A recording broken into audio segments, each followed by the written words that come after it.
आज का क्वेश्चन है gold mine problem. Question statement क्या बोल रहे हैं एक बार इसको समझ लेते हैं। तो क्वेश्चन में हमारे पास एक मैट्रिक्स गिवन है एम नाम की, जिसके डायमेंशन है N by M, N cross M. तो एन यहाँ पर रो को रिप्रेजेंट कर रहा है और एम यहाँ पर कॉलम को कर रहा है। अब क्वेश्चन स्टेटमेंट ये है कि एक माइनर है और जो ये माइन है ये गोल्ड की माइन है, माइनर है, उसको गोल्ड माइन में हमने पहले कॉलम में स्टार्टिंग में रखा। अब उसके पास तीन तरह की मूव्स है, या तो वो पर्टिकुलर सेल से राइट में मूव कर सकता है, या तो वो पर्टिकुलर सेल से राइट में अपर जो अपर डायगोनल है उसकी तरफ मूव कर सकता है, या तो वो राइट में जो लोअर डायगोनल है उसकी तरफ मूव कर सकता है।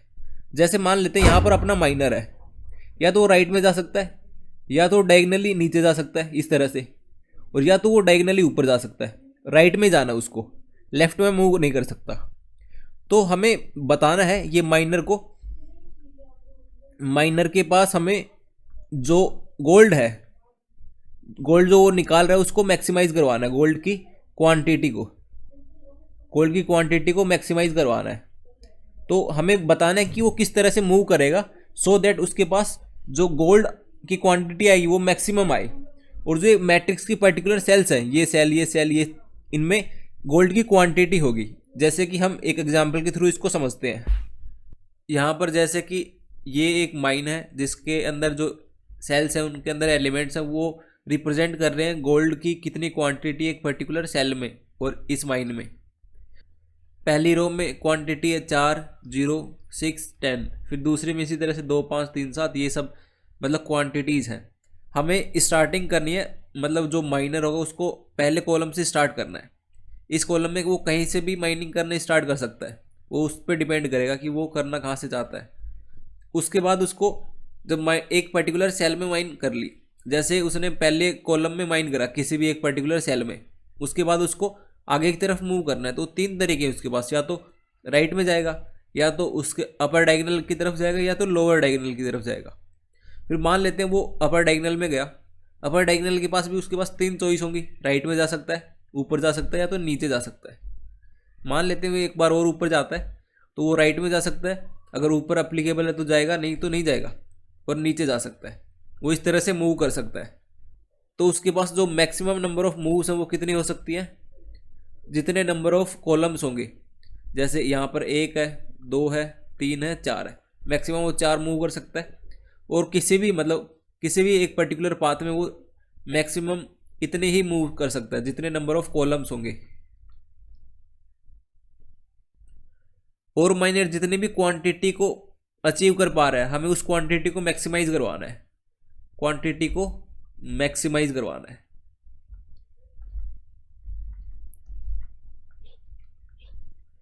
तो ये है आज का टास्क। अब इसकी अप्रोच समझ लेते हैं। अगर इस प्रॉब्लम को ब्रूट फोर्स से करते हैं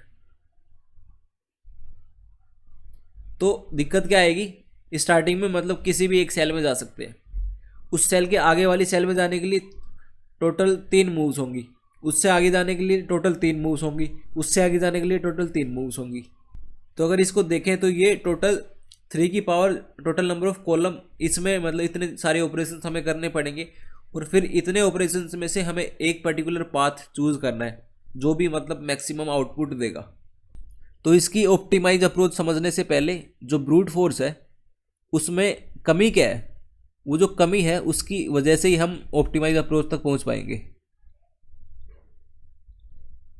तो जैसे हम स्टार्टिंग में जो माइनर है वो पहले कॉलम से स्टार्ट कर सकता है, पहले कॉलम में कोई सी भी रो से स्टार्ट कर सकता है। मान लेते हैं वो मैक्सिमम वाली को पकड़ता है, 6 को पकड़ता है। अब जैसे उसने 6 को पकड़ा, उसके पास 3 मूव है, या तो वो अपर डायगोनल में जा सकता है, या तो राइट में जा सकता है, या तो लोअर डायगोनल में जा सकता है। अब उसको ये नहीं पता कि कौन सी वाले डायरेक्शन में जाने से उसका जो आउटपुट है वो मैक्सिमम होगा। तो इस डायरेक्शन को मान लेते हैं एक्स है, यहाँ से वाई मिलेगा, यहाँ से जेड मिलेगा। अगर उसको बता दिया जाए कि जो एक्स है वो मैक्सिमम है, तो वो राइट में मतलब जो वो एक्स की तरफ ही मूव करेगा उस वाली कंडीशन में। तो अगर वो एक्स पे चला जाता है तो यहाँ पर भी उसके पास 3 मूव्स आएंगी, राइट में एक ऊपर की तरफ एक नीचे की तरफ।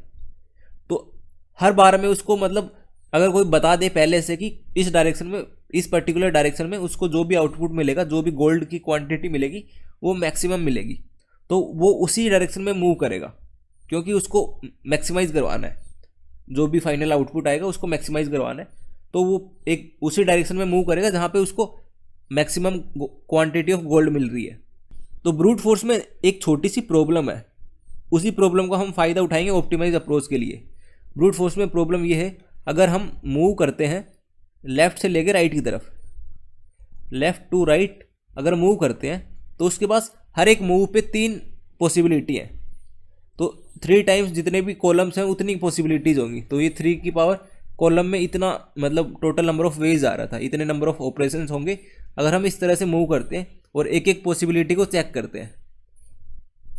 पर यहाँ पर इसमें जो प्रॉब्लम है ब्रूट फोर्स में, उसी प्रॉब्लम को हम ऑप्टिमाइज अप्रोच के लिए यूज़ करेंगे। जैसे यहाँ पर लेफ़्ट से लेकर राइट में जा रहे थे, जैसे कि अगर हम 6 के लिए चलते हैं, राइट में, अपर राइट में और लोअर राइट में, तो 3 पॉसिबिलिटीज़ बनेंगी अगर इस तरह से चलते हैं, लेफ़्ट से लेकर राइट में चलते हैं। पर अगर इसका रिवर्स कर दें, राइट से लेके लेफ़्ट में चलें और जो भी मैक्सिमम आए उसी को हम लेफ़्ट की तरफ मूव करें। जैसे कि इसको एक एग्जांपल के साथ समझते हैं। जैसे कि ये एग्जांपल है, ये एक मैट्रिक्स है M जिसकी डायमेंशन है 4x4।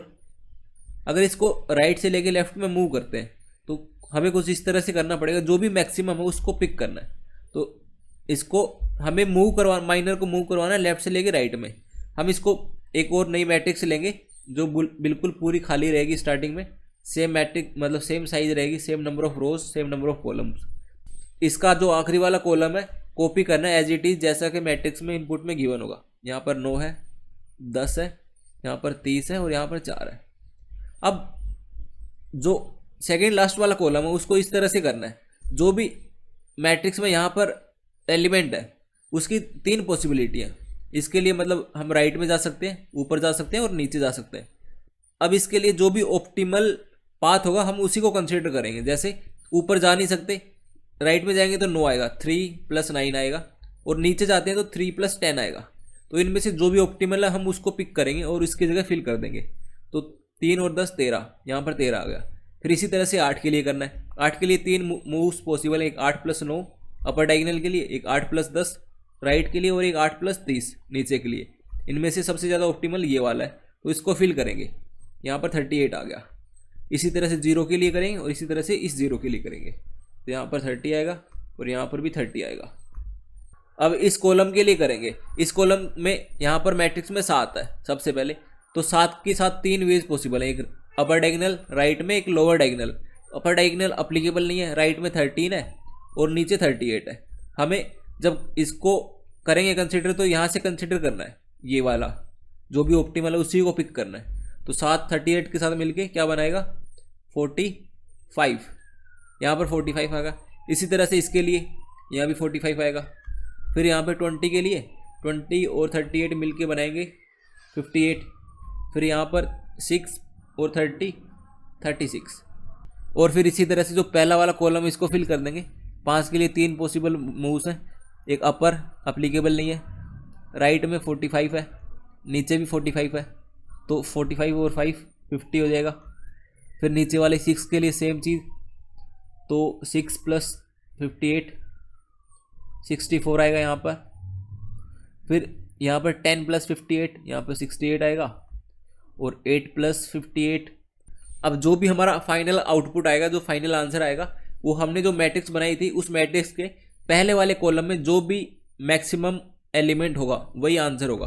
तो यहाँ पर 68 है मैक्सिमम एलिमेंट, तो इस वाली मैट्रिक्स का जो भी फाइनल आउटपुट आएगा वो 68 आएगा। कि अगर एक माइनर है उसको इस वाले सेल से हम मूव करें तो पहले राइट में करेंगे, फिर इस तरफ करेंगे, फिर नीचे करेंगे। मतलब पहले 10 पे जाएगा, फिर वो 20 को लेगा, फिर वो 8 को लेगा, फिर वो 30 को लेगा। तो ये टोटल मिलके बनाएगा 50 68। 30 और 20 50, 60 और 8 68। तो इस तरह से ये मूव करेगा। अगर लेफ्ट से लेके राइट की तरफ चलेंगे तो हर एक पॉसिबल मूव पे हमें 3 पॉसिबिलिटी मिलेंगी। अगर सेम चीज़ हम राइट से लेके लेफ्ट करते हैं तो हमें एक ही पॉसिबिलिटी मिलेगी और जो होगी वही मैक्सिमम होगी। तो इस तरह से इसको अप्रोच करना है। अब इसका कोड कर लेते हैं। सबसे पहले तो एक नई मैट्रिक्स लेनी है, एक एरे ले लेते हैं, इंट एरे जिसके डायमेंशन होंगे same n comma m, new int n और m। अब जो नई एरे बनाई है सेम डायमेंशन की जो कि m है, अब इसमें जो लास्ट वाला कॉलम है उसको फिल करते हैं सबसे पहले। तो for int j equal to m minus 1, j greater than equal to 0, j minus minus, for int i equal to 0, i less than n, i plus plus. तो सबसे पहले आखिरी वाला जो कॉलम है उसको फिल करेंगे। तो इफ़ जो j है अगर वो m माइनस 1 है, उस वाले केस में array of I J equal to m of I J copy करना बस एलिमेंट्स को आखिरी वाले कॉलम के लिए। एल्स में हमारे पास हर, जैसे कि यहाँ पर जैसे सबसे पहले तो हमने इसको फिल कर दिया, इसको, ये x है, ये y है, ये z है और ये a है। तो अब जब इस वाली सेल को फिल करेंगे तो इसके पास 3 पॉसिबिलिटी हैं। चलो इसके पास तो ऊपर वाली नहीं है, पर जब इसको करेंगे तो यहाँ पर 3 पॉसिबिलिटी आएगी। क्या? एक तो इसमें जो खुद एलिमेंट होगा वो उसको a1 मान लेते हैं, तो यहाँ पर 3 पॉसिबिलिटी आएंगी। इसको अगर a1 मानते हैं तो a1 प्लस x आ सकता है इसके पास, a1 प्लस y आ सकता है इसके पास, a1 प्लस z आ सकता है। तो मतलब यहाँ से और यहाँ से 3 मूव्स आएंगे। अब इन तीनों मूव्स में से जो भी मैक्सिमम होगा उसको पिक करके यहाँ पे हमें रखना है। अगर हम इस वाले सेल में हैं, इसको i मानते हैं, i कोमा j, तो इसके अपर डायगोनल वाला ये सेल होगा तो उसकी रो होगी i माइनस 1 होगी और j कॉलम j प्लस 1 होगा। और जो लोअर वाला ये वाला सेल है इसके डायमेंशन होंगे i प्लस 1, रो एक ज़्यादा होगी और कॉलम हमेशा एक ज़्यादा रहेगा। और जो ये वाला सेल है इसके डायमेंशन होंगे i सेम रहेगा, मतलब रो सेम है क्योंकि इसी रो में है ये, और j एक ज़्यादा है। तो ये 3 अलग अलग मूव्स के लिए 3 डिफरेंट डायमेंशन है। अब इनके लिए 3 पैरामीटर्स बनाएंगे और उनको आपस में कंपेयर करवाएंगे। इंट अपर डायगोनल, इसमें i माइनस 1 होगा मतलब रो में, तो i माइनस 1 अगर 0 से बड़ी या इक्वल है तभी वो वैलिड रहेगी।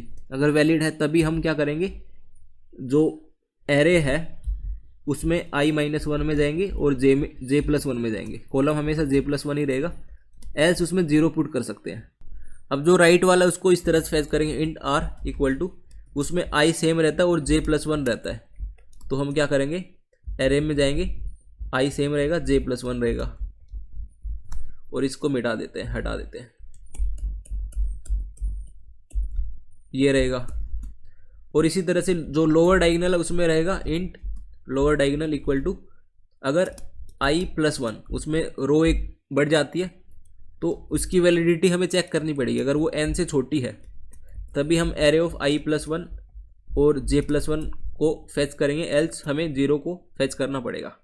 अब हमें इन तीनों में से एक मैक्सिमम चाहिए, तो उसके लिए या तो हम अलग से कंडीशन लिख सकते हैं या तो हम इन्हीं में से थोड़ी सी मॉडिफिकेशन कर देते हैं। जैसे कि हमारे पास सबसे पहले अपर डायगोनल आया और फिर r आया, तो r और अपर डायगोनल में जो भी मैक्सिमम है उसको r में स्टोर करवा सकते हैं। तो यहाँ पर मैथ डॉट मैक्स, r तो खुद है ये और अपर डायगोनल को और पुट कर देते हैं यहाँ पर।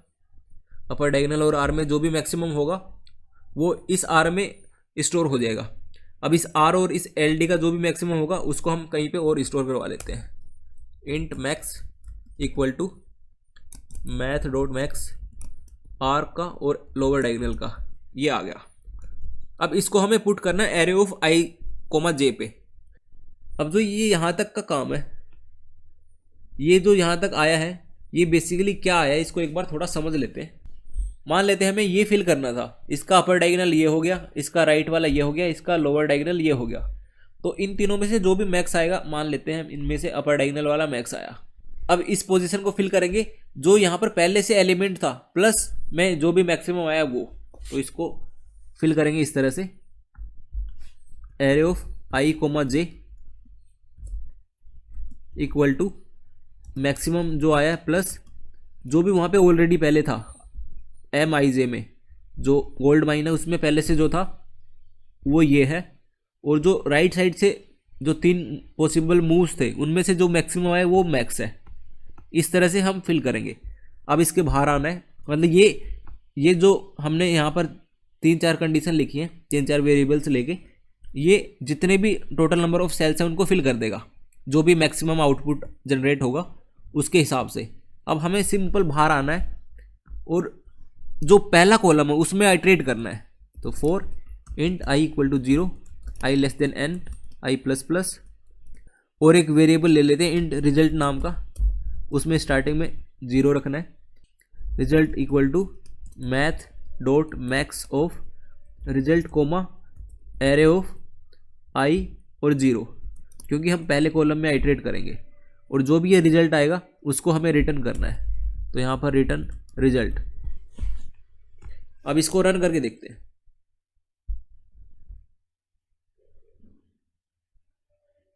ठीक आ रहा है।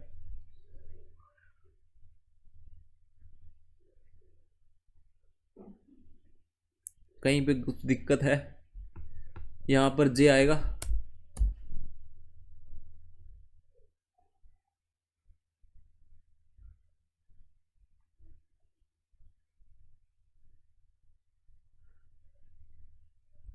ठीक है, तो ये आज का POTD problem of the day.